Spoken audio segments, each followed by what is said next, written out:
Hello everyone! Welcome to my channel. So, nandito na po ako sa bathroom at isi-share ko sa inyo yung 5 bagay na hindi ko na binibili or ginagawa para sa aking katawan. So, ang una po ay ang perfume. Ang perfume, hindi na po ako bumibili ng perfume. Ang ginagawa ko lang, yung maliligo at hindi naman kasi ako amuyin sa basta maliligo na lang, okay na yon. At kung hindi na ako naglalagay ng mga perfume. Kasi una, mahal. At pangalawa, hindi naman natin kailangan yan. Ang pangalawa naman ay ang Cutex. Yung Cutex, ni minsan, dito sa Germany, ni minsan, hindi ako nagpalinis ng Cutex. Nagsasarili ako. Pero siguro 3 years na or 5 years, hindi na ako bumibili ng mga Cutex. So, ang ginagawa ko lang ay inaano ko lang, itretrim ko lang siya. At saka nilalagyan ko ng, mayroon akong hand cream. Pero ito yung ginagamit ko. Ito sa wala nga akong hand cream ngayon eh. Kasi hindi na rin ako bumibili ng hand cream, ng mga cosmetic. Ang ginagawa ko lang, pinuputulan ko. Tapos, di ba, meron ditong mga minsan dry yung skin natin. Ginaganon ko lang, oh. Ganon. Tapos, ganyan. Yan. Para maganda tingnan yung Hindi ako nagpapahaba ng kuko. At hindi ko rin kailangan yung kinukut-kut yung ating mga kuko, diba? So, mapapansin nyo, malinis. At hindi ko na kailangan ng Cutex. So, yung pangatlo ay ang shampoo.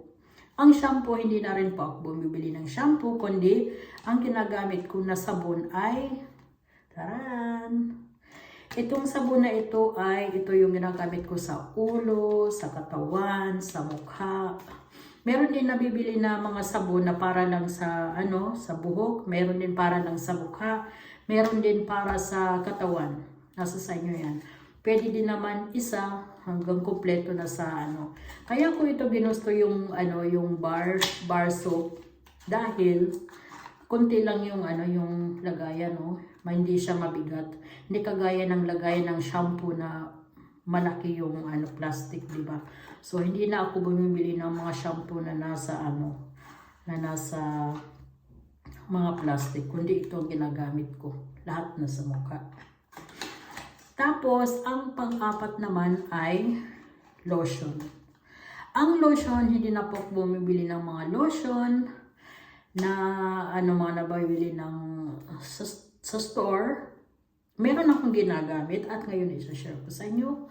Kundi ang oil. Pwedeng BB oil, pwedeng olive oil, coconut oil. Ang gamit ko ay oil. Hindi na yung mga kung ano-anong lotion yan dyan. Ang ganda ng oil na ito. Kasi hindi siya ang ganda. Tsaka mura ang oil, tapos pa yung mga organic na mabibili. Coconut oil. Inuubos ko ito, tapos gamit ako ng coconut oil o kaya olive oil. Maganda din.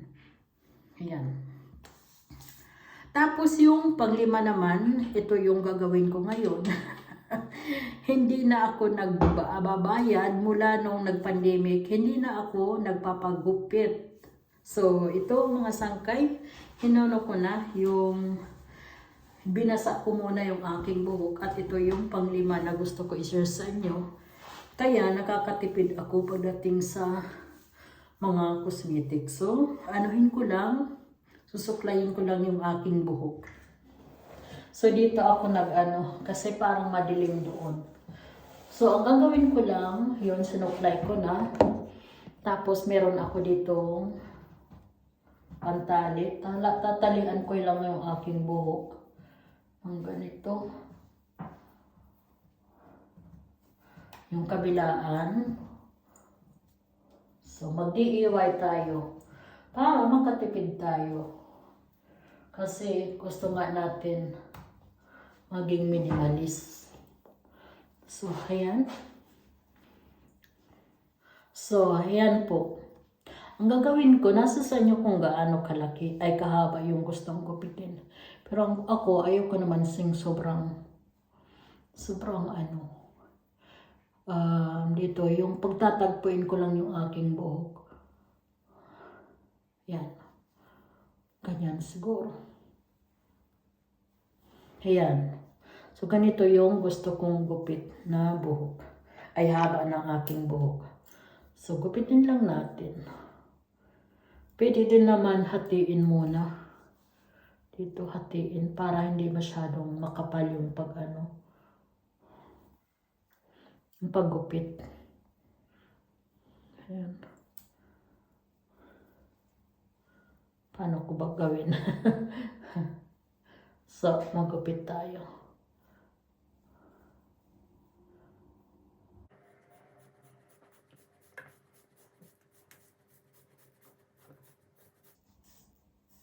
Oh my God!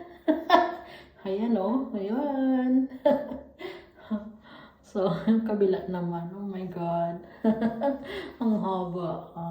So, tingnan ko nga ulit kung ganun ba kahaba. Yeah. Kapit tayo.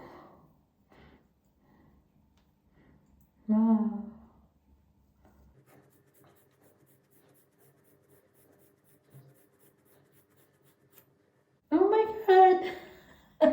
Ayan na Ayan na. Ayan. Oh.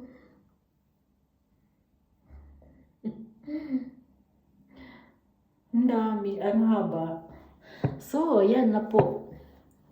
Anoin natin kung pantay dito. Ayan, pantay So, ano lang natin yung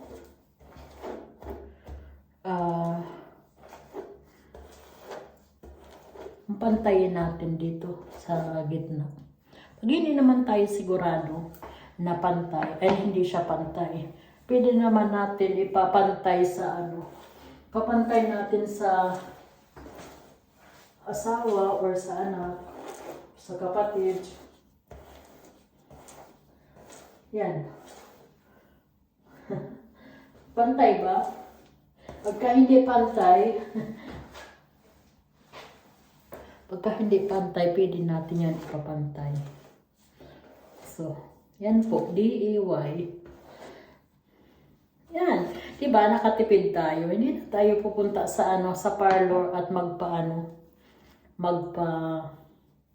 magpagupit.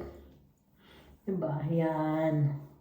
So, yan po ang gusto ko i-share sa inyo, mga sangkay. Ayan, nakatipid, mukhang bumata. Thank you for watching. Sana nagustuhan niyo yung aking tip sa inyo para makapag tayo, bawas gastos at hindi natin kailangan bilhin, di ba? So, ayan po. Bye. Thank you for watching. So, ayan po. Mas nakikita dito kasi maliwanag dito sa bintana. Diba? Nakatipid tayo.